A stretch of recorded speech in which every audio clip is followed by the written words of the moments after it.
Meus enteados disseram que só prestariam contas aos pais biológicos. Então, fiz o que qualquer brasileiro que já cansou de ser enrolado faria.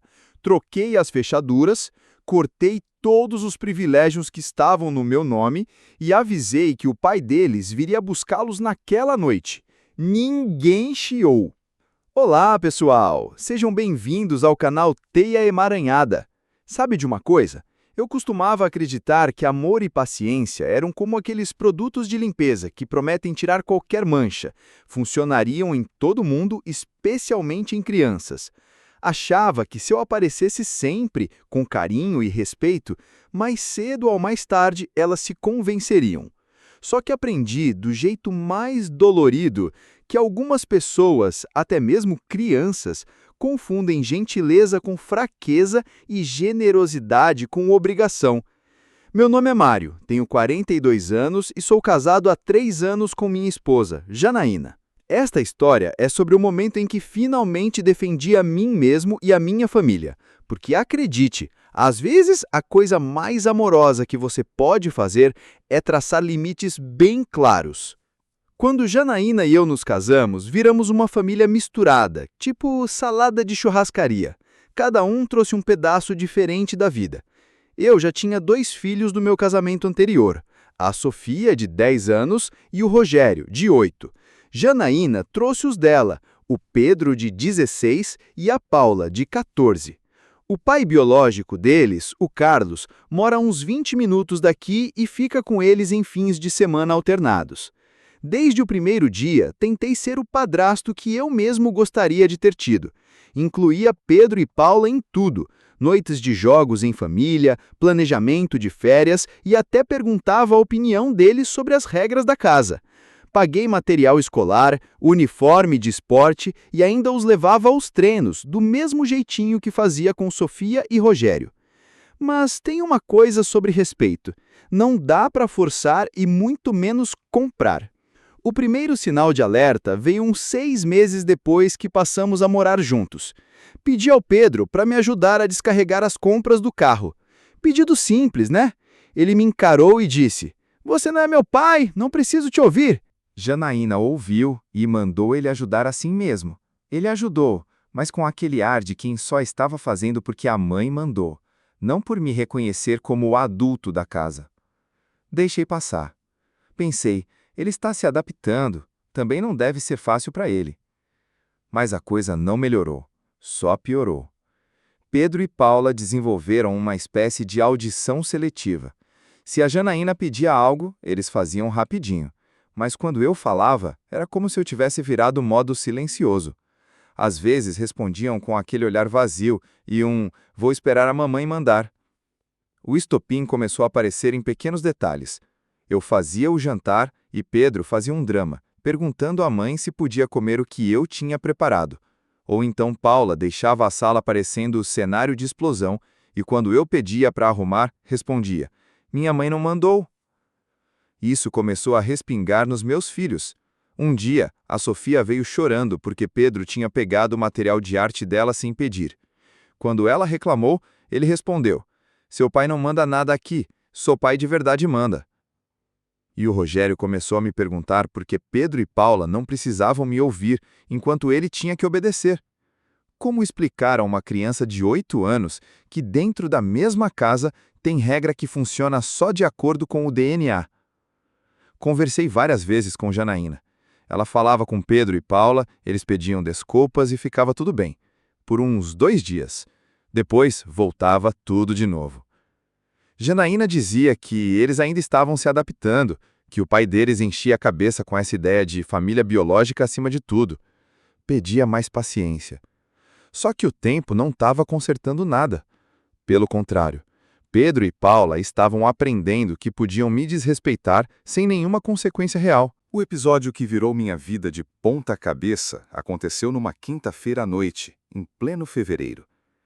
Eu tinha enfrentado um dia puxado de trabalho e, quando cheguei em casa, encontrei o Rogério chorando no quarto.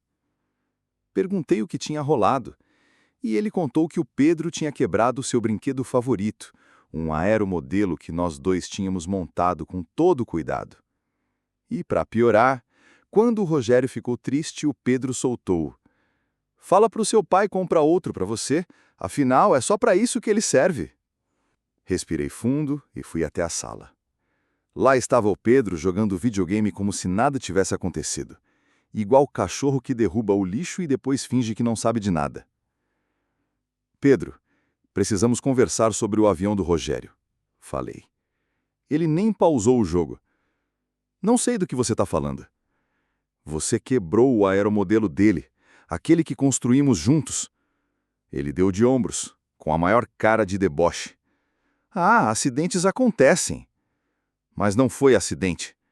O Rogério se apressou em dizer: "Você jogou o avião na parede porque eu não deixei você usar meu headset gamer."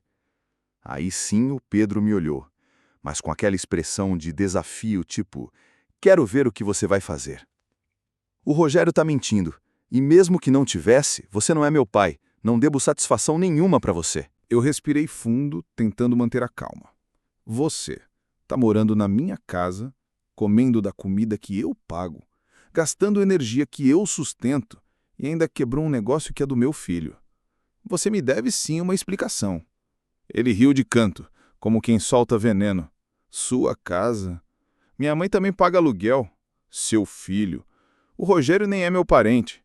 E você? Você é só o marido da minha mãe. Não é meu pai, não manda em mim e ponto final. Naquele instante, algo dentro de mim estalou. Não foi raiva, foi uma espécie de clareza gelada, como se tivesse tomado um banho de água fria de madrugada. O moleque tinha acabado de deixar bem claro qual era meu lugar na visão dele. Não era só falta de respeito, era crueldade mesmo. Mas, em vez de gritar, apenas assenti com a cabeça. Beleza, eu te entendi direitinho. Saí dali e fui direto para o meu escritório. Abri o notebook e comecei a anotar tudo o que estava no meu nome ou era pago por mim. Hipoteca, conta de luz, internet, TV a cabo, o plano de celular da família, que incluía os aparelhos do Pedro e da Paula, o seguro do carro da Janaína, aquele que ela usava para levar os dois para cima e para baixo, a mensalidade da academia, os serviços de streaming e até o console no qual o Pedro estava jogando na sala. A lista parecia até aquelas de compra de supermercado no fim do mês. Quanto mais eu escrevia, mais coisa aparecia. Peguei o telefone e comecei as ligações. Primeiro, a operadora de celular. Removi as linhas do Pedro e da Paula do nosso plano familiar. Depois, liguei para a TV a cabo e agendei o corte para o dia seguinte. Fiz o mesmo com a internet. De quebra, troquei as senhas de todos os serviços de streaming. Era por volta das 10 da noite quando a Janaína entrou no escritório, com aquela cara de quem já sabia que vinha bomba. "Mário", ela começou. Sem nem olhar, respondi: "O Pedro deixou bem claro hoje que eu não sou pai dele e não preciso ser respeitado como tal. Então tô garantindo que ele não precise usufruir de nada que venha de alguém que não é pai dele."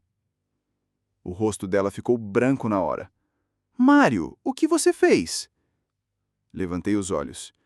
"Estou tirando o Pedro e a Paula de tudo que está em meu nome ou que eu pago. Os celulares deles já foram cortados. A internet e a TV a cabo caem amanhã. Ah, e vou precisar do endereço do Carlos, porque no fim de semana vou deixar lá as coisas deles." Ela regalou os olhos. "Você não pode estar falando sério." Olhei firme e respondi: "Janaína, o seu filho acabou de dizer que eu não sou nada além de o marido da mãe dele, que eu não tenho autoridade na minha própria casa e que meus filhos não importam porque não são parentes dele.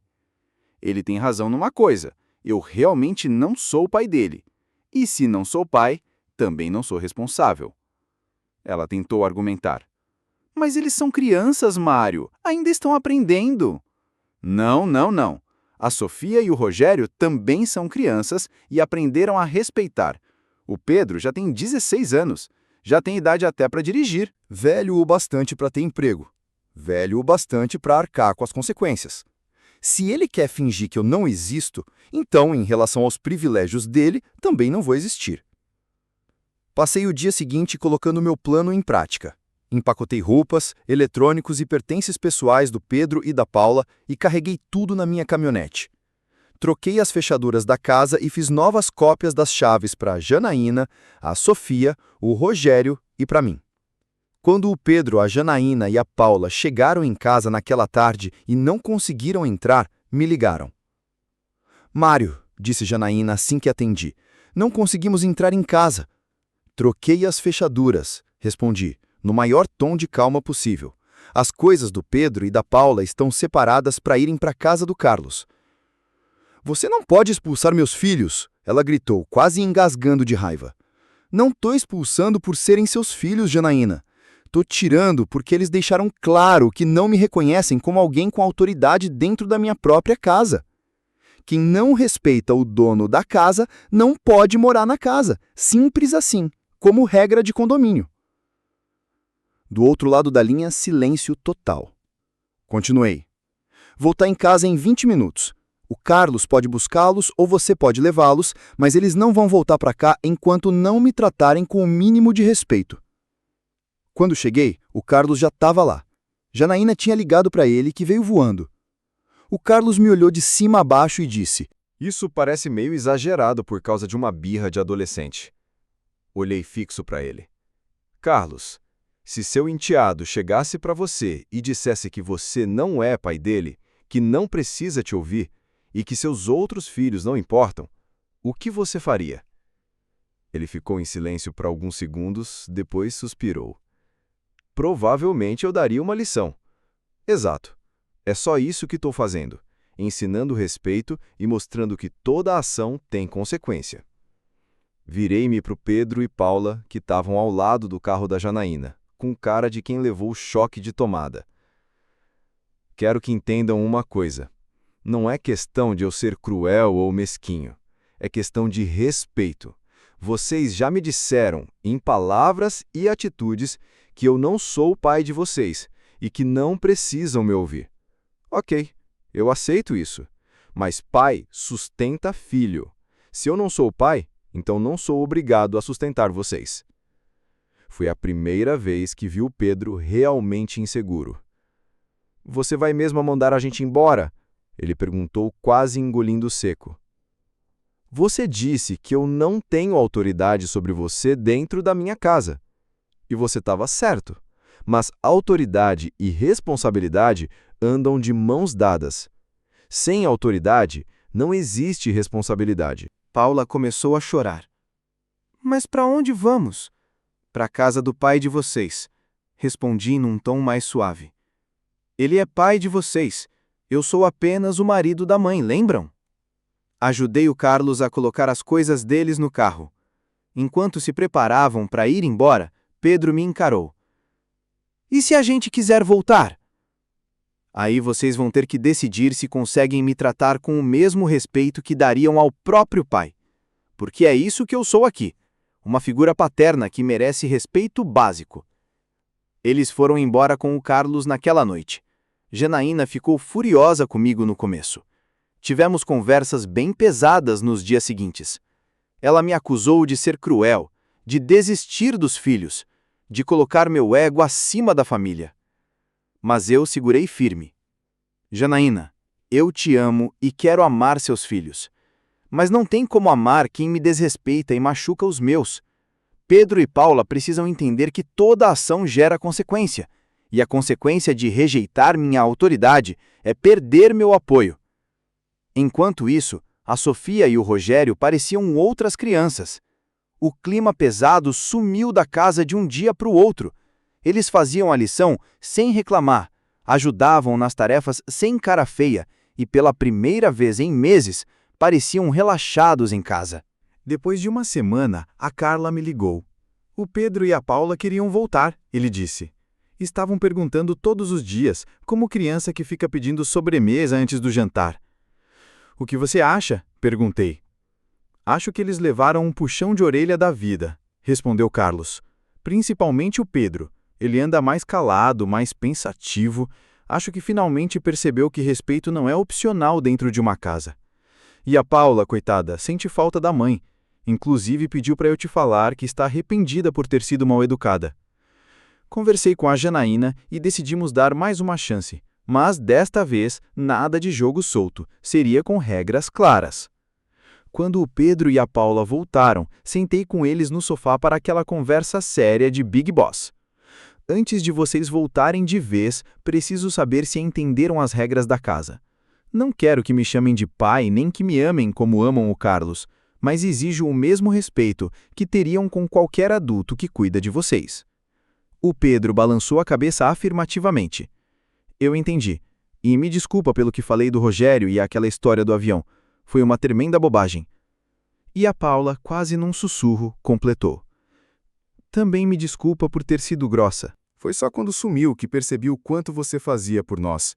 Não ficou perfeito logo de cara, claro. Ainda rolavam os momentos tensos, aqueles velhos hábitos que insistem em voltar, como o vizinho chato tocando pagode domingo de manhã. Mas algo essencial tinha mudado.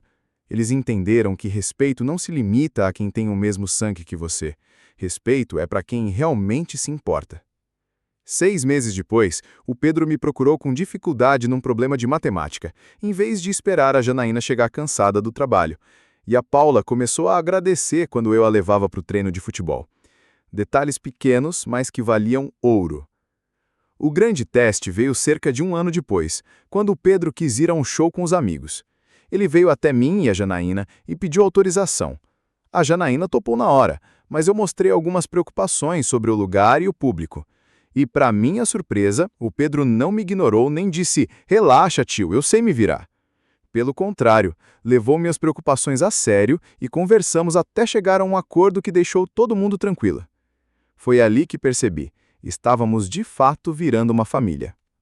Olhando para trás, não me arrependo nem um pouco de ter trocado aquelas fechaduras. Muita gente chamou de exagero, mas tem hora que só um gesto radical sacode a poeira. O Pedro e a Paula precisavam aprender que não dá para colher os benefícios de uma família sem plantar respeito. Meu casamento com a Janaína também saiu fortalecido. Ela viu que eu não estava disposto a ser tapete, mas também não ia abandonar os filhos dela. Estava pronto para lutar por um relacionamento baseado em respeito mútuo, não só em obrigações forçadas. A Sofia e o Rogério também aprenderam algo valioso. Aqui em casa, respeito não é moeda de troca, é lei, e eu sempre vou defendê-los quando forem maltratados. Quanto ao Carlos, nossa relação melhorou bastante. Ele respeitou o fato de eu ter colocado limites nos filhos dele e eu admirei o apoio que ele deu na hora certa. Então, é isso. Às vezes, amar significa traçar fronteiras. Ser padrasto ou pai não é só abraço e parabéns. Às vezes é vestir a capa do vilão temporário para ensinar uma lição que vale a vida inteira. E aí, será que eu exagerei em trocar as fechaduras e colocar meus enteados para fora? Ou será que esse foi o choque que eles precisavam para finalmente aprender sobre respeito e consequências? Deixa sua opinião aí nos comentários. E se curtiu essa história, dá o like e se inscreva no canal. Aqui a gente acredita que respeito é a prioridade e que cada escolha tem sim suas consequências. Obrigado por acompanhar até aqui.